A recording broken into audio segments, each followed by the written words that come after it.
দেখো, এই ভিডিওর মাধ্যমে কোশ্চেন নাম্বার 1-এর সলিউশনটা করিয়ে দেব। এখানে কোশ্চেনটা আমি অলরেডি দিয়ে দিয়েছি।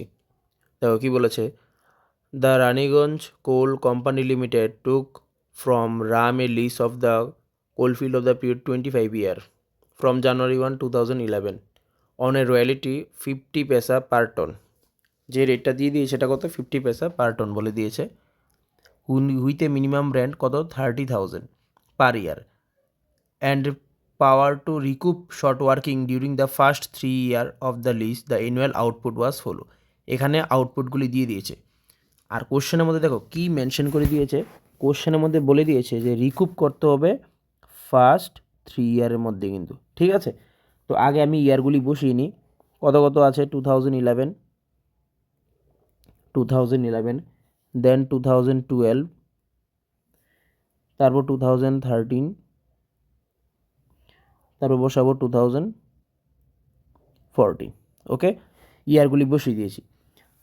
আউটপুট টন যেগুলি দিয়েছে 2011 কত দিয়েছে? 10,000।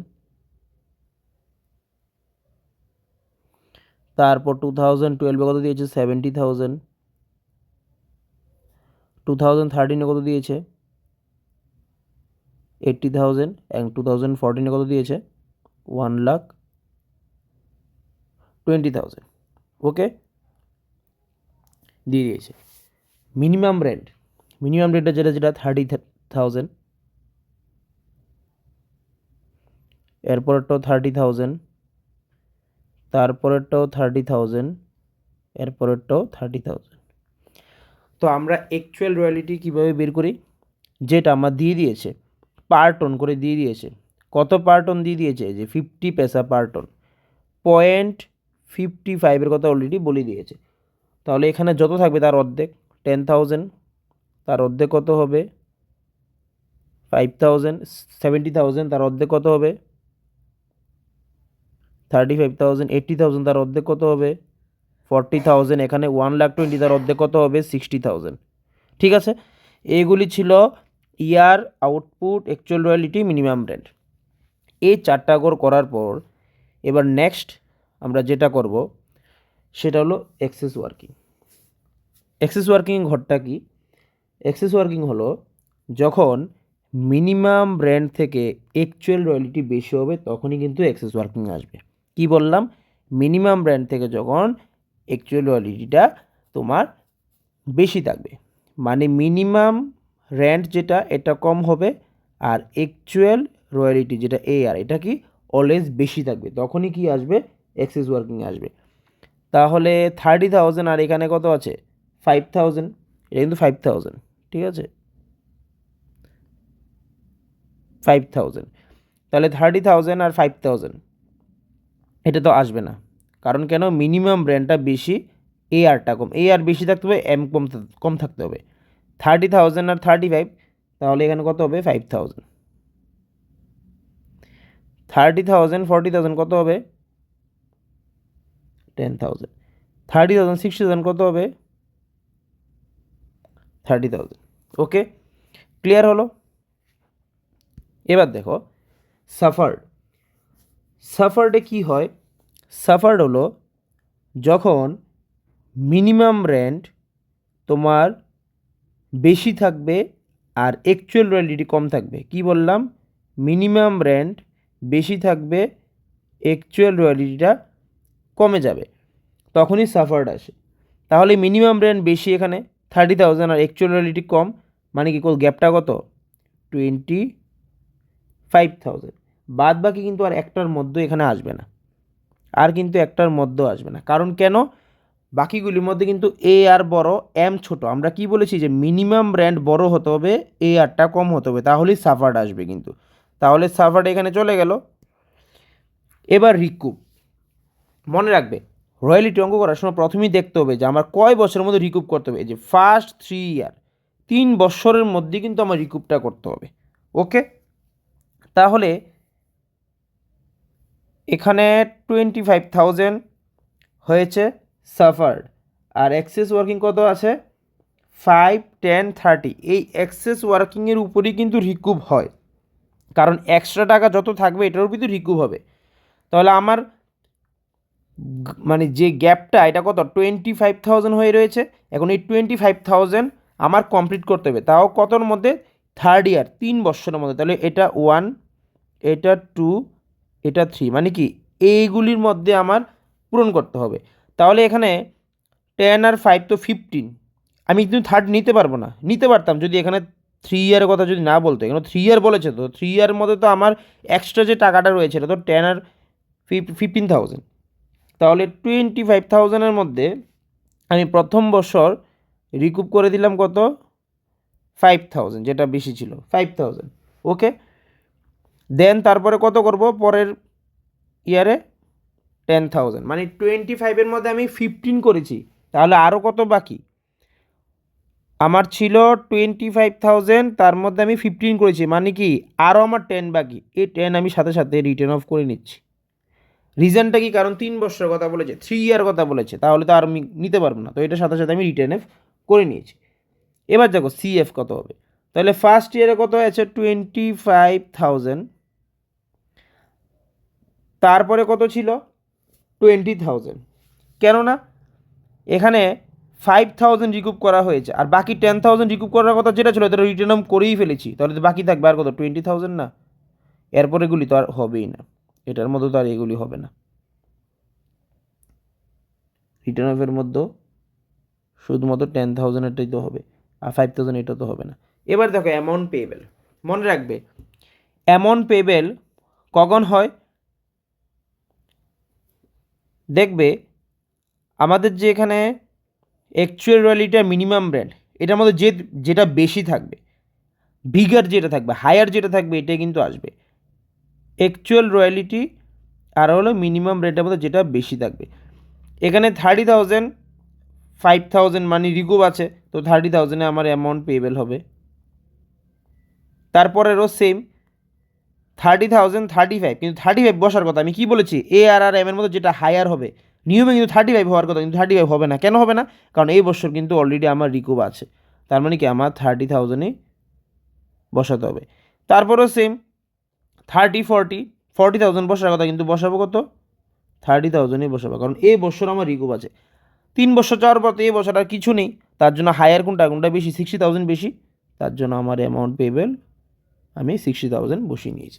এটা ছিল আমাদের রয়্যালিটির ফার্স্ট অঙ্ক। ওকে, এবার দেখো নেক্সট নাম্বার 2। নাম্বার 2তে দেখো কি বলেছে, আমি কোশ্চেনটা পড়ে নিই।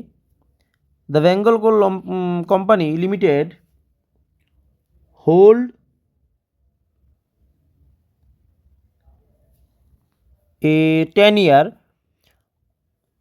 commence with the first 2019 according to the list of the company 70 पैसा per royalty return with a minimum brand কত 15,000 করে বলে দিয়েছে, শর্ট ওয়ার্কিং কথা বলে দিয়েছে, ran for next 2 year only, যে বছর মানে 2 ইয়ারের মধ্যে রিকুপ কমপ্লিট করতে হবে। মিনিমাম রেন্ট, আচ্ছা যে বছর স্ট্রাইক পড়েছে এই বছর কত করতে হবে 60%, যে বছর স্ট্রাইক পড়েছে ওই বছর আমার 60% করতে হবে, মানে পুরোটা আমার হবে না, যে 15,000 ধরার কথা ওইটা কিন্তু আমার হবে না, এটাই এখানে বলেছে। ওকে,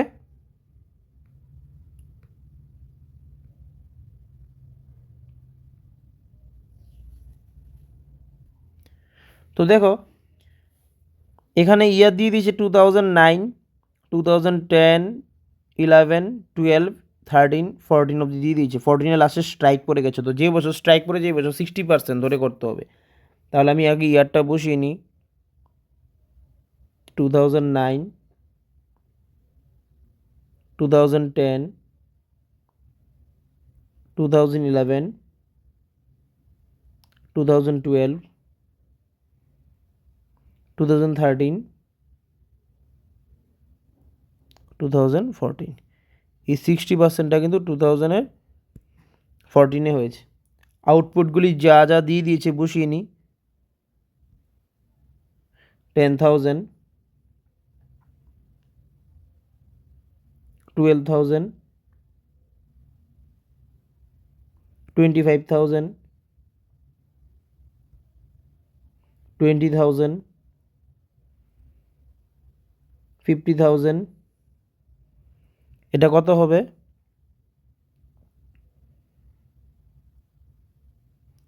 15,000, কারণ দিয়ে দিয়েছে স্ট্রাইকের যেটা মিনিমাম রেন্টটা সবগুলির মধ্যে কত বসাবো? 15,000 করে।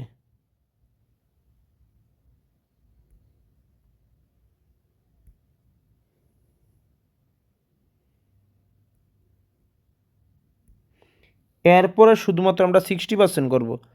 কতর উপর? এই যে 15,000 যেটা দিয়ে দিয়েছে, মানে 15,000-এর উপর আমরা 60% করব। করলে কত আসে? 9,000। এই 9,000 আমরা বসাবো এখানে। কেন? কারণ এটা আমার স্ট্রাইক পড়ে গেছে, তার জন্য 15% করতে হয়েছে 60%-এর। ঠিক আছে, মানে 15,000-এ 60% করাতে আমার এখানে 9,000 এসেছে। ওকে, এবার অ্যাকচুয়াল রয়্যালিটি কত পয়সা? 75 বলে দিয়েছে, তাহলে এদের সাথে করলে কত হবে? 7500, তারপরেরটা 9,000, তারপরেরটা 18,750, তারপরেরটা কত হয়েছে? 15,000, তারপরটা 37,500, তারপরটা হচ্ছে 11,250। এটা ছিল অ্যাকচুয়ালটা। এবার এক্সেস ওয়ার্কিং তো এখানে মিনিমাম রেন্ট আছে 15,000, অ্যাকচুয়ালি 7,500, তাহলে তো এক্সেস ওয়ার্কিং এখানেও আসবে না, কারণ মিনিমাম রেন্টটা তো বেশি হতো, কম হতে হবে, অ্যাকচুয়াল রয়্যালিটিটা বেশি হতে হবে। এখানে তো অ্যাকচুয়াল রয়্যালিটিটা কম, মিনিমাম রেন্টটা বেশি, তার মানে এটার মধ্যে আসবে না, এটার মধ্যে আসবে। কত আসবে? 3,750। এটার মধ্যে নীল, এটার মধ্যে আসবে 15,000 আর 3,750, মানে গ্যাপটা কত? 2,2,500। ঠিক আছে, এটা 9,000 আছে, এটা কত? এটাও বেশি আসবে, 2,250, কারণ আমার মিনিমামের আগে 15 করে, কিন্তু এখানে এই দুইটার মধ্যে বেশি আছে, তার জন্য আমরা এটা বেশি হয়েছে। এখন সাফার্ড, দেখো সাফার্ডে কত আসছে। সাফার্ডে কিন্তু প্রথমেই 7,500 আসছে, কেননা 15-এর মধ্যে 7,500 অ্যাকচুয়াল রিয়েলিটি, তাহলে বাকি রয়েছে 7,500। 15,000 মানে 9,000 হয়েছে, তাহলে বাকি রয়েছে কত? 6,000। আর একটার মধ্যে কিন্তু আসবে না, কারণ এগুলির মধ্যে সব কিন্তু আমার বেশি হয়ে রয়েছে। রিকুপ কত করব? মনে রাখবে, রিকুপটা কিন্তু হয় সাফার্ড থেকে, নট এ অ্যাক্সেস ওয়ার্কিং। এই যে সাফার্ড, এখান থেকে কিন্তু রিকুপটা হবে। তাহলে আমার টোটাল যে শর্ট, এই টোটাল শর্ট কত রয়েছে? কারণ 7,500 প্লাস 6,500, টোটাল কিন্তু 13,500, 13,500। তাও কয় বছরের মধ্যে করতে হবে আমার? ফার্স্ট নেক্সট 2 ইয়ার, মানে যে বছর চলছে তার নেক্সট কিন্তু 2 ইয়ার, মানে 3 বছরের মধ্যে কিন্তু আমার এটা কমপ্লিট করতে হবে। কত রিকুপ পরিশোধ করতে হবে? 13,500। তাহলে আমি এখানে যেহেতু আমার এক্সেস ওয়ার্কিং হয়নি, শুধুমাত্র আমার এই ইয়ারে গিয়ে এই ইয়ারে গিয়ে আমাদের দিতে পারবো রিকুপটা, কারণ এখানে তো আমার অলরেডি অ্যাকচুয়াল রিয়ালিটি কম, আমি কীভাবে দেবো? শুধু এটা আমাদের নিয়ে বেড়েছে, তো 3,750 রিকুপটা আমি এই বছরই দিয়ে দিচ্ছি 3,750।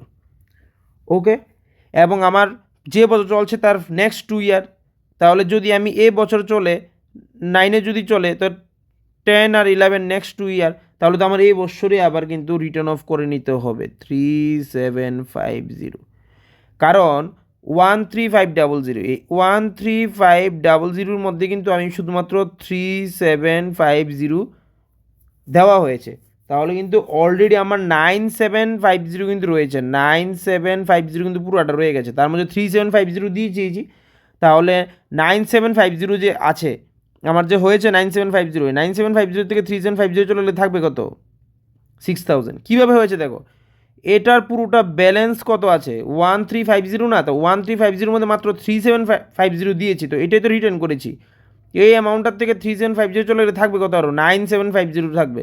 এই 9,750-র মধ্যেই তো 3,750 রিটার্ন ওভার হয়েছে, তাহলে বাকি থাকবে কত? আর 6,000। ওকে, সিএফের মধ্যে প্রথম আছে 7,500, 7,500-এর সাথে 6,000 অ্যাড করব, কত হবে? 13,500, তারপরটা আবার কত হবে? 6,000 হবে, কারণ এই বছর তো স্ট্রাইক পড়ে গেছে। অ্যামাউন্ট পেবেল, প্রথম বছরে আমার কত দিতে হবে? 15,000, তারপরেরটা আমার কত দিতে হবে? 15,000, তারপরেরটাও কিন্তু 15,000ই দিতে হবে, যেটা বড় এটা দেওয়ার কথা, কিন্তু এটা তো দিতে পারবো না, কারণ এবছর তো স্ট্রাইক আছে, তার জন্য স্ট্রাইক বলে রিকুপ আছে, তার জন্য 15,000 আমার দিতে হবে। তারপরেরটাও আমার 15,000, এরপরটা দিতে হবে 37,500, কেননা অঙ্ক বলেছে 3 ইয়ারের, এরপরে তো রিকুপ নেই, তার জন্য এটাই দিতে হবে। নেক্সট কত দিতে হবে? 11,250। তো এটা ছিল আমার সেকেন্ড নাম্বার কোশ্চেনের আনসার। তো যদি কোনো প্রবলেম থাকে ভিডিওর মধ্যে, তাহলে অবশ্যই কিন্তু কমেন্ট বক্সে জানিয়ে দেবে। ওকে, তো আজকের জন্য এখানেই শেষ করছি।